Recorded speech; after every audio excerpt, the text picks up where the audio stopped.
Hello, everybody. Welcome to this. I'm Carolyn Burke and from Mystic Moms, and I am very, very excited to have Erin Eberhardt-Spence with me here today. She's one of my very good friends who lives in the States. She's in California right now, and she's a mom, and she has a background in counseling.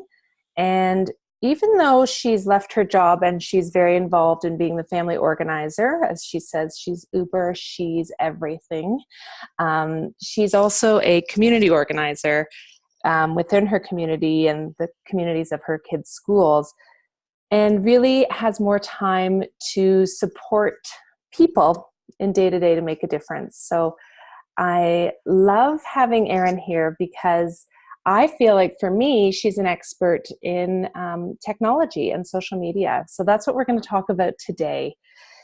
Technology and social media for kids, and how this is a hot topic. Erin and I were just chatting, and she said that really pretty much every meeting she goes to, it comes up within a few minutes. Parents are struggling with this. And what we're going to focus on is what I wish I would have known. So some parents find once they start this journey of social media or technology that they wish they knew this, this, and this. So we're going to talk a little bit about that from both of our personal experiences. So thank you for joining me, Erin. Thank you for having me. I also wanted to say that we understand how challenging this is. So both Erin and I know that it can be really hard to do this well, and we don't expect anyone to be perfect, but we also know that parents can come into this place of blaming themselves and feeling ashamed that they didn't do this or they didn't do that.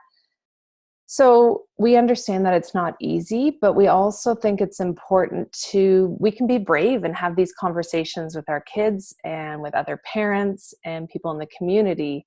And we feel it's really important that we can do these things together. So for me, having Erin in my life means that I could say, like, how did you do this? Or what are your thoughts on this when it comes to introducing a phone to your kid? It's about community, and it's about having conversations, even if they are hard. What do you think, Erin? Where's a good place to start from your experience?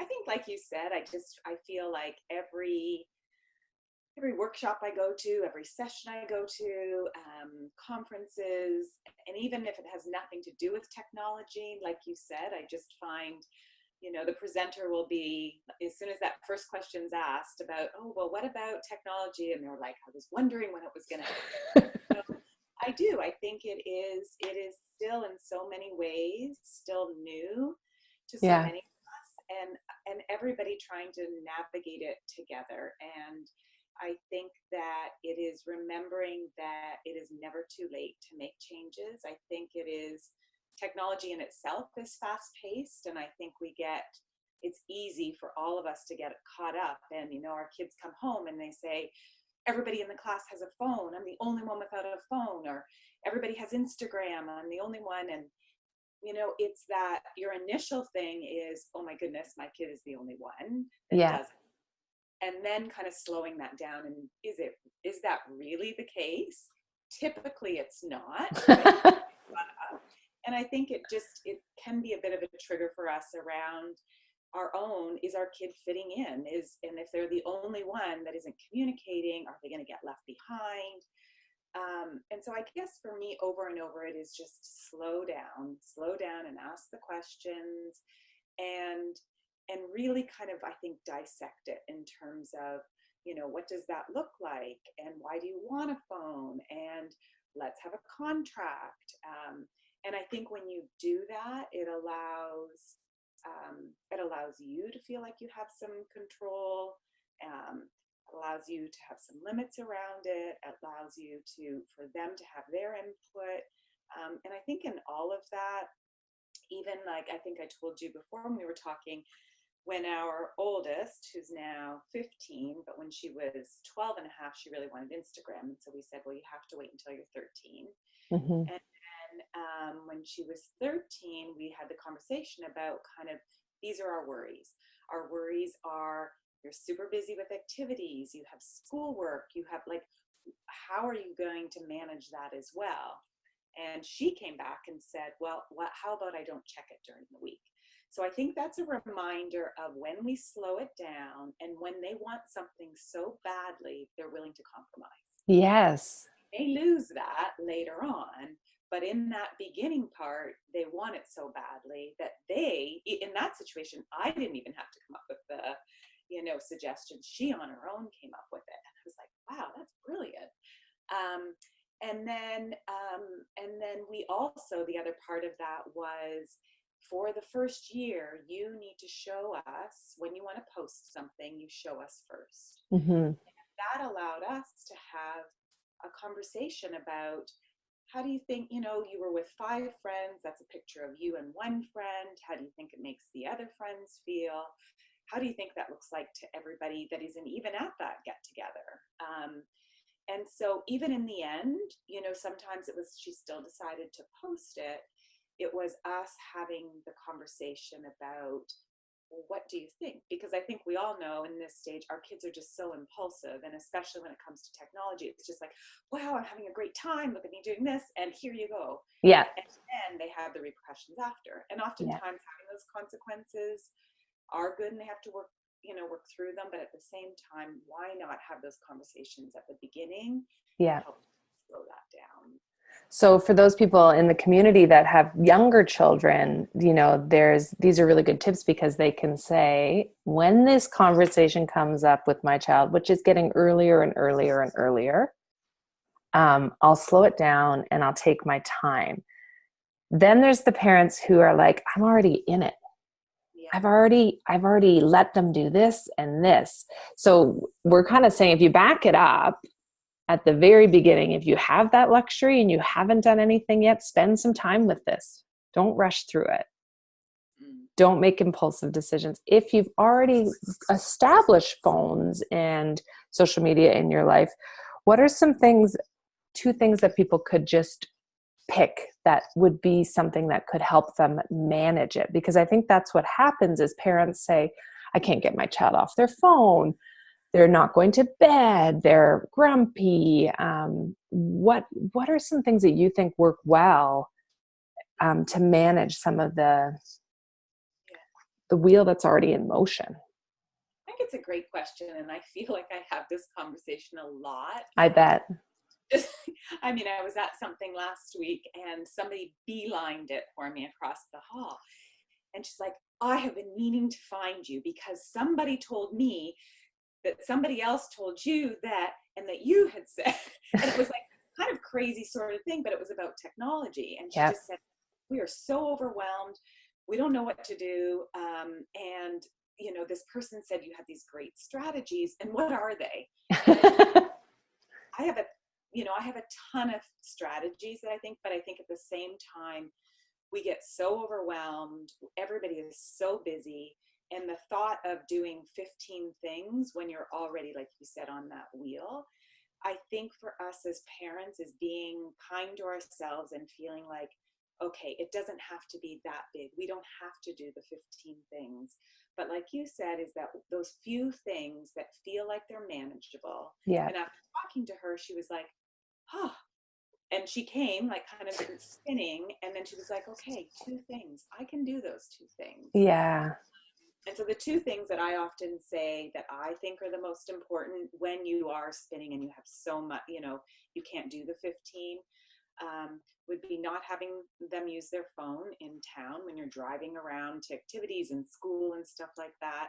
I often say to my 15-year-old, I don't care if you're grumpy. I don't care if you're tired. I don't care if you don't feel like talking to me, but please, I don't want you, to be on your phone. And so oftentimes there are times she's grumpy. There are times that she's tired and she doesn't want to talk, and that's fine. But it is often the times that I get the most conversation. And so, and that, that's different for if you're going on a trip or, we're going on a trip or we're going out of town or whatever, we're certainly way more lenient on that. But I just feel like in town, I always say is that I'm not an Uber driver. And so you being on your phone the whole time, maybe I try to ask you something and you're irritated because I interrupted you. Yeah. 10, 15, 20 minutes in town, that's kind of, so to me that, at least for us, it was doable. Yeah.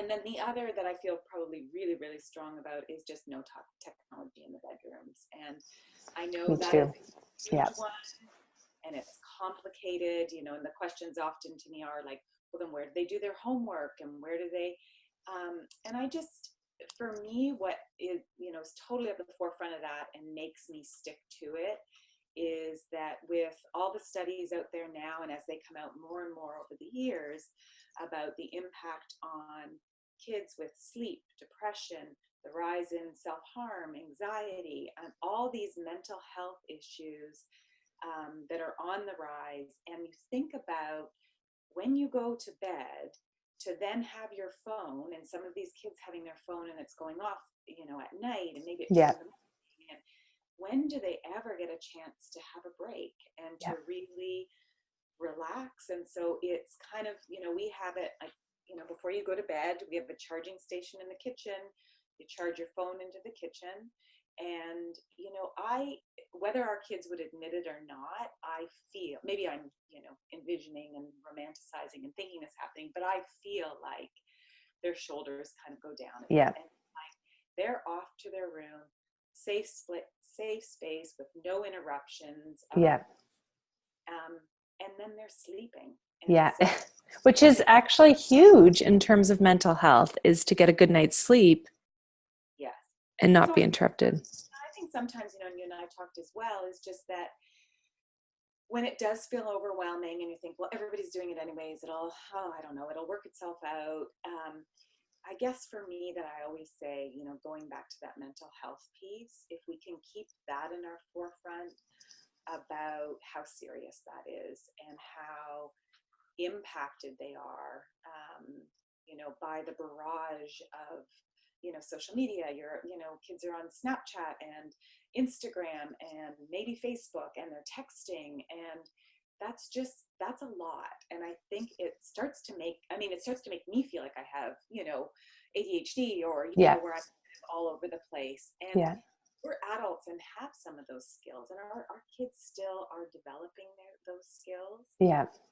And then I think that leads into them not, you know, that kind of frenetic sort of, I got to check this, I got to check that, is, you know, being in a doctor's office, or, you know, and just being on your phone the whole time, and not, you know, we're starting to lose, or they're starting to lose those social skills. Yes. And I even find for me, it almost, I think, helps us as It, parents. oh, I was going to say. As we start to say to our kids, you know what, actually, can you put that down? And, you know, look at the doctor, look at your teacher.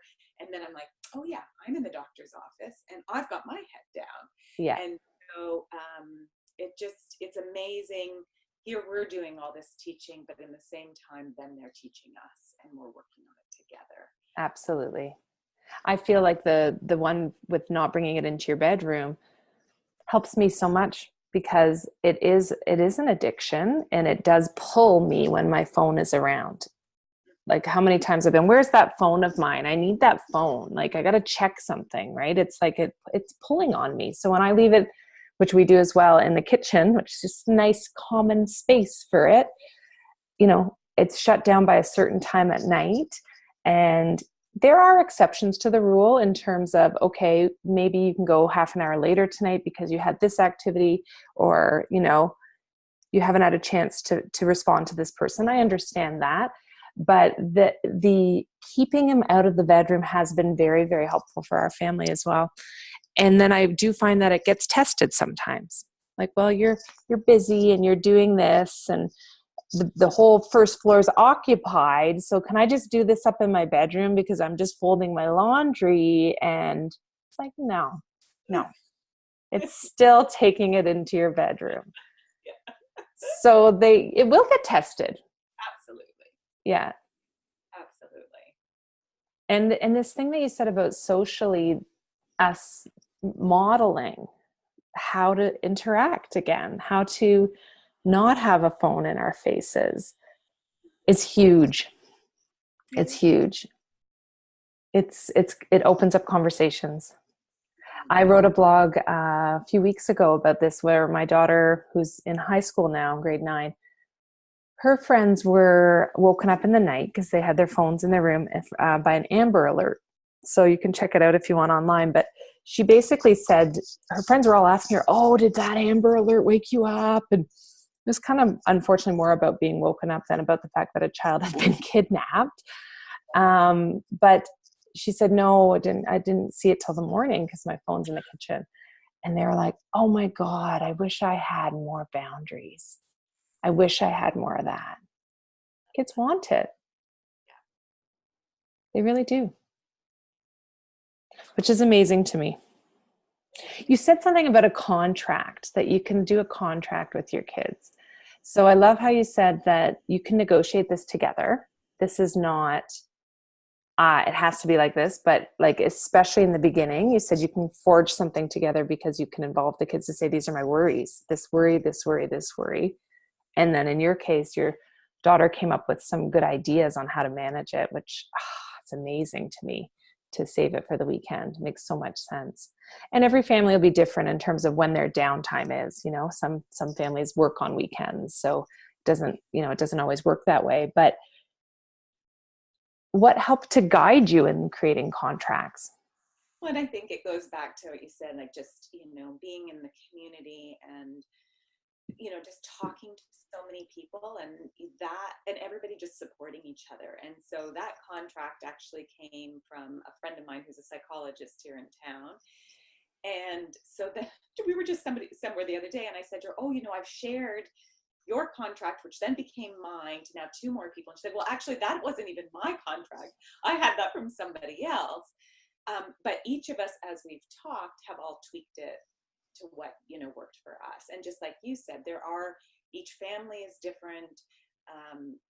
Everybody's schedules are different, what they're going to allow and not allow. But it gives you, again, when we talk about things, sometimes when people say that about anything, oh, we've got to do a contract, you're like, oh my gosh, where do I start? Yes.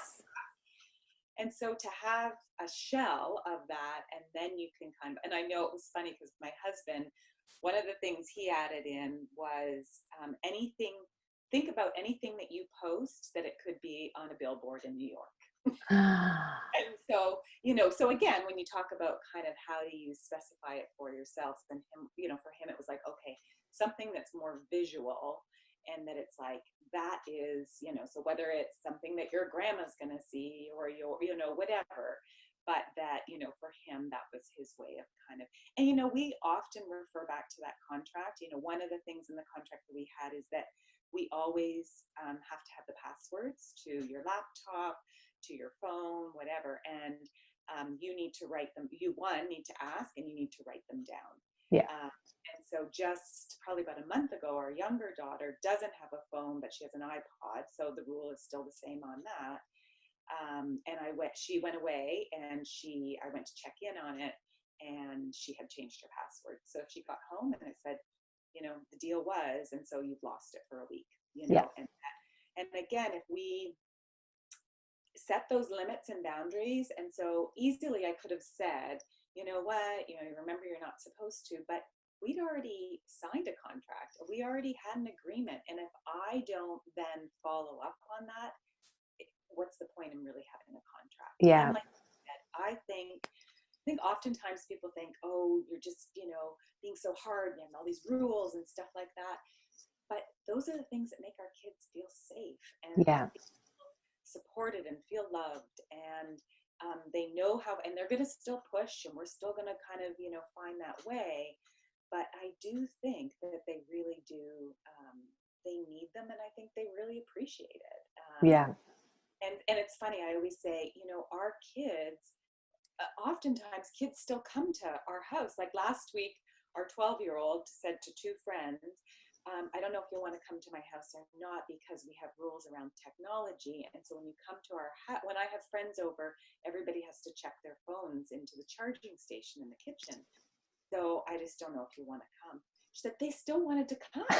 And they both were like, well, no, we don't use ours that much, or we'll keep it in our bag or whatever. And so I think even when that happens, it helps them to be like, okay, like this isn't just, my mom, or maybe other people wanting kind of those boundaries or whatever, but it isn't enough for them not to come. That's a great example. And that, I just love that it gives like kids then say, well, I don't really need to use this as much as I do, actually. I don't really need to check this as much as I do. When my younger daughter was at a birthday party years ago, like she might have been 9 or 10, I don't even know. The birthday girl was so upset because all the kids were on their devices, and my daughter didn't bring anything and was kind of part of the activities that they were doing, but it became upsetting to her and the birthday girl because people weren't paying attention. People weren't participating. They were doing their own thing. They just were getting pulled and distracted. So it also reminds me of that environment that you create in your home, that you do have not just control or, some ability to create some limits around something that's very highly addictive and challenging for your own family. But when people come into your home, you can have those same boundaries, which is, oh, in our house, we leave the phones over here during the party or during the sleepover. You're not allowed to keep that on in the bedroom overnight. During the sleepover, you have to put it over here. So I think it's really helpful to remember that we do have control. And I think what you said at the beginning was really hit me when you said, like, we worry about our kids fitting in, right? We worry, like, even I remember my older daughter didn't have her ears pierced until she was 12. And I remember going on a school trip with the kids, and they all came up to me, her little friends, and say, when is Annabelle going to get her ears pierced? It's like they were like appealing to me. And I was like, when she's 12, like we agreed. Like, what's the big deal? I'm the only one, Mom. And then I look around the class that day and I'm like, pretty sure that kid doesn't have, well, they don't want it pierced, So it is often their frame of reference. And I think you said balancing that with, do we want our kids to fit in? Or do we want them to not have mental health issues and be able to sleep and be able to study and do the things that are important at this age and stage of life? It's funny too, when we're talking about peers and stuff. I find more and more now that even before, my 15-year-old, I remember last year a parent had sent an email to like 5, other moms and just said, my daughter's invited your daughters over tonight. We're really excited. She's celebrating her birthday. They're going to be staying over. I'm just going to let you know that, and I'd like you to talk to your kids about not posting anything on social media.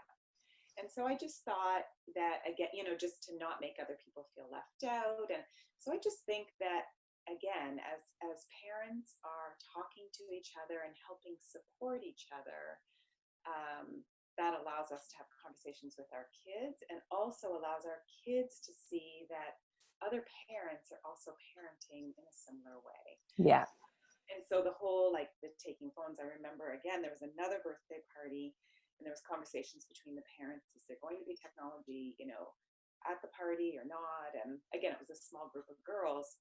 So the decision was that there wasn't going to be, and again, this was another party. And I remember my daughter coming home and saying, we just had the best night ever. We just talked and talked.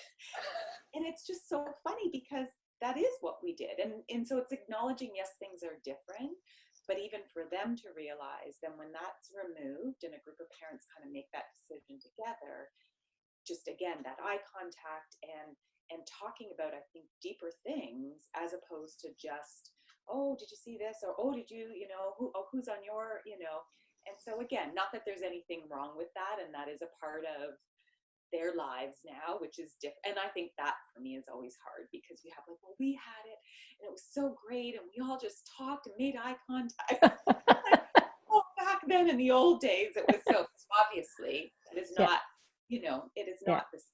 So you're recognizing that, this talk I went to last night, it was a good, she was talking again about, us remembering, growing up and having the party line or the phone with the big long cord and, trying to lock yourself away so that you could talk and stuff. And so reminding ourselves is they're not doing that now in this stage and age, right?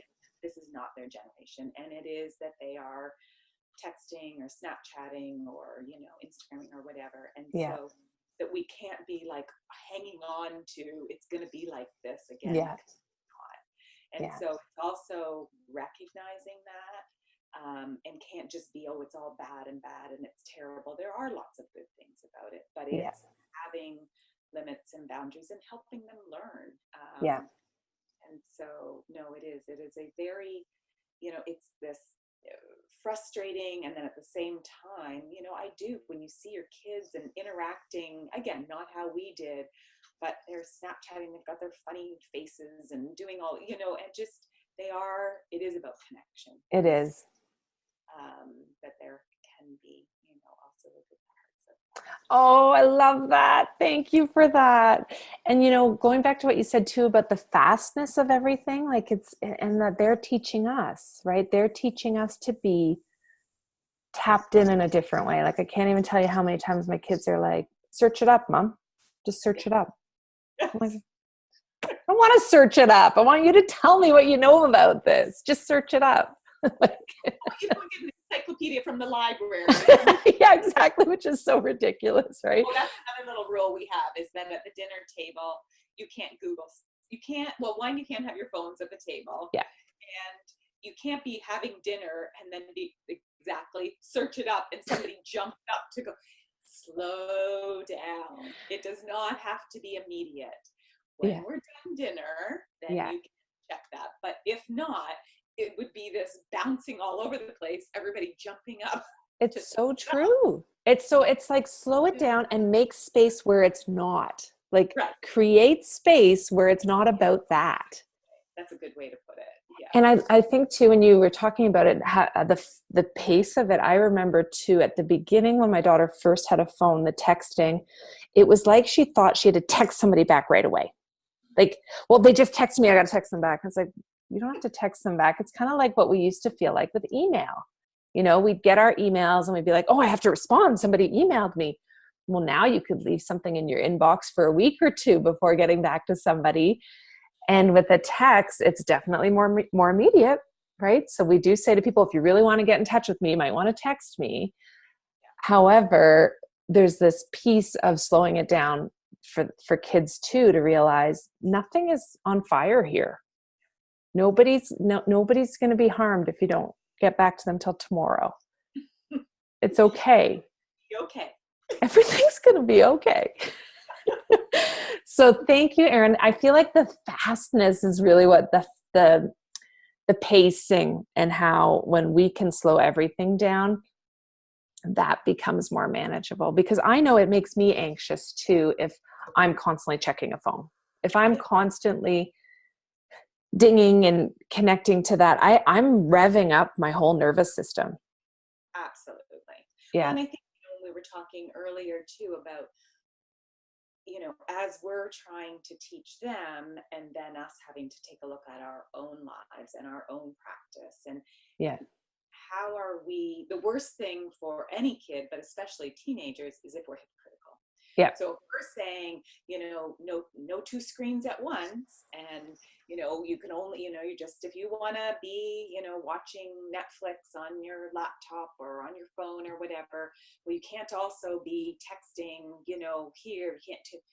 But then I think I told you back in, I don't know, November or whatever, our girls were saying to my husband, they were like, so how is that fair? You're watching TV with us, but you're also on your iPad.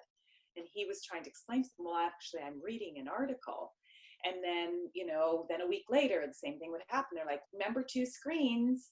And he'd be like, no, like, it's a book. Like, I'm reading a. And so for Christmas, he asked for a Kindle, because he said, obviously, as much as I try to tell them, this is what I'm doing instead, and having to justify that it is an article, it's still, they see it as, whereas a Kindle, they see more as a book, that it can only, and maybe it's their own thing of thinking, even if they were on the iPad reading an article, if a text came through, they wouldn't be able to ignore it. So even if it was an article, so maybe that's also kind of for them. But, I think that more and more, as we also, we're so distracted. And so that's the other thing, is that, the number of times my kids say to me, well, you didn't listen. I already told you that. And you're like, yeah, that's right. So yeah, maybe the, checking my phone in the morning when we're all getting ready and stuff, isn't maybe the best thing, because Yeah. now, and so, and then making those rules about, we just went away for a holiday for spring break, and our rule was, as a family, we each of us had 10 minutes in the morning to check, and each of us had 10 minutes at night to check. And really all I wanted to do is tell them that they could only have 10 minutes. How was I going to justify? Because I knew they were going to come back, was like, why should you get, we weren't working. Why Yeah. should you get 20 minutes? Or why do you get to carry it around with you all day? Yeah. And then I did sneak it with me, though, one time to the beach, just in my camera, just in case I could maybe have a little check. And karma got me because I got sand in it, and it was broken for the last 2 days. So I didn't even get my 10 minutes the next 2 days, or my 20 minutes. You're so funny. I love your honesty, which is like, we have to follow the same guidelines. So make it doable for you, or else it's not going to work, but also challenge yourself a little to make it doable. Does make you, when you do that, it makes you realize it's hard for us. Yeah. I can't even imagine for our kids how hard it is when you're trying to fit in, and you're trying to fit in, you're trying to still do all your other activities, you're trying to make your parents happy, but you're trying to stay connected, and at the same time you're becoming addicted. Yeah. And so how do you navigate that? We're having a hard time navigating. And so it is hard. It's really hard. Yeah. So we understand.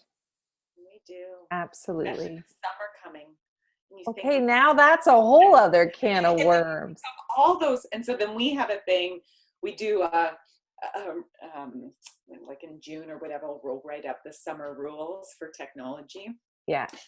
So they're slightly different than the year-round school rules. Yeah. And so then it is, obviously, they've got, if they're not in a camp or they're not doing a course or whatever, and they've got all this, to still keep the same rule as, you only have this amount of time, when you have whatever 2 hours in the evening or whatever to do your homework and your activities, maybe you only end up having half an hour of social media, but for technology.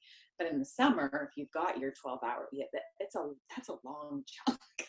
So anyways, but you can search it. You can, there's all these great like summer rules, but some of them are hilarious because again, they're like 20 things. You have to draw a picture, you have to do your chores, you have to read a book, so we have shortened that. Yeah. But it is things like you still have to clean your room and, whatever, clean your room, do the dishes, like, manageable things, but still not come down, grab your phone and suck in and then not do anything for the day. I love it. Erin is my guru. Just so you know, Erin's my parenting guru. I talk about her in the Mystic Moms course. So any of you that have done the course already know that I refer to Erin and her self-care practices and the support she has from her husband to look after herself. And it shows, because look at the way you're looking after your family. So I love this conversation. I feel like lots of moms are going to resonate with this, and there'll be some questions. So feel free to comment on the blog, and Erin and I can hop on and answer some of the questions, because it's really exciting for me, Erin, to think of us realizing that we do have some control over this thing that feels out of control. It's not all bad. And also that, there are a few little things that you can do to make it easier for everybody, to help this addiction come into a place of being more manageable. Thank you, Erin. Thank you. I'm really excited that you were here today. Namaste. Namaste. Bye. Bye.